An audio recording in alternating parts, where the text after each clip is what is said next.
എന്തുകൊണ്ടാണ് ഇന്ത്യയിലെ വീടുകൾക്ക് പുറത്ത് കയറിൽ 7 മുളകും ഒരു നാരങ്ങയും തൂക്കുന്നത്?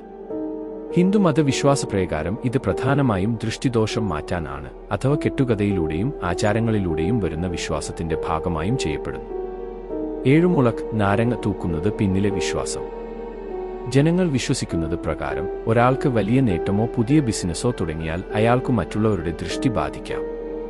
അതിനാൽ ആ ദൃഷ്ടി മാറ്റാൻ ഇത് തൂക്കുന്നതാണ്. എന്നാൽ മോഡേൺ സയൻസ് പ്രകാരം നാരങ്ങയിൽ ഉള്ളിലെ സിട്രസ് ആസിഡ് ഒരു പ്രകൃതിദത്ത ആന്റിസെപ്റ്റിക് ആണെന്ന് അറിയപ്പെടുന്നു. മുളകിൽ ഉള്ള ക്യാപ്സൈസിൻ ഒരു പ്രകൃതിദത്ത കീടനാശിനി പോലെ പ്രവർത്തിക്കാം.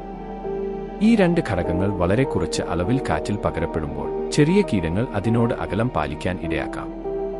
എന്നാൽ ഇത് ദൃഷ്ടിസമാനമായ സംരക്ഷണം നൽകുന്നില്ല എന്നാണ് ഭൂരിഭാഗം ശാസ്ത്രജ്ഞരുടെ അഭിപ്രായം. എന്താണ് നിങ്ങളുടെ അഭിപ്രായം? കമന്റ് ആയി രേഖപ്പെടുത്തൂ.